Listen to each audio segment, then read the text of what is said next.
All right, I'm here with Avner Ronen, CEO of Boxee. You're about to release the Boxee box, right, which brings internet video to the TV.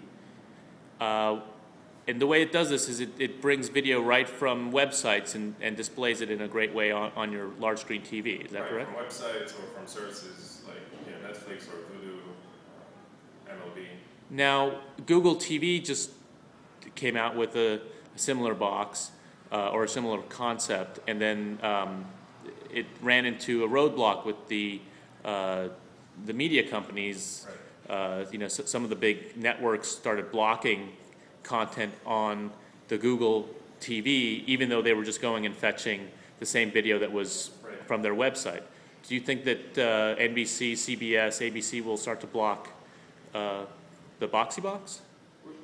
We assume that their approach is going to be that we don't want people using browsers on TVs to access our content, and in that case they are very likely to block Boxee as well. We think it's unfortunate because ultimately we think it makes much more sense that the business model is attached to the content, and the value that the users perceive for a show or for a channel relates to the content and not to the browser on which they are watching it.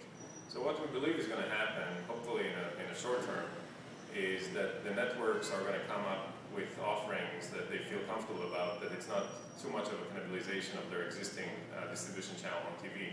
So whether it's an ad model or it's a subscription model, that they'll come to a comfort level where they say, you know what, if somebody is paying me $2 a month in order to access all my shows, then I'm cool with that person accessing it on iPad or on an Android tablet or on his mobile phone or on the TV or on the laptop. I don't care, as long as he has a connected device, he can access my content.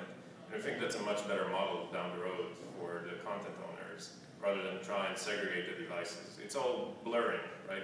There's a 27 iMac and a 27 Samsung TV, and for users it doesn't make a difference. Right, so you think that the content owners, the networks really need to figure out whether they want to make their content available for free or for subscription via the web, and they should just treat all devices the same. Right, and they probably are going to offer both. I mean, usually it's a dual stream revenue model for them. So it's, if it's on cable, there's retrans fees and there's advertising, and I think the internet should not be treated differently. So there should be a subscription model, like they're doing with Hulu Plus. Maybe they're going to do on their own sites as well, and there should be an ad model.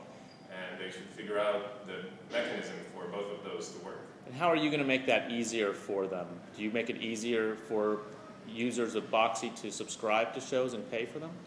Yeah, so we definitely make it easy for people to find shows and subscribe to them. You can see what shows your friends are recommending, you can see what's most popular and so on.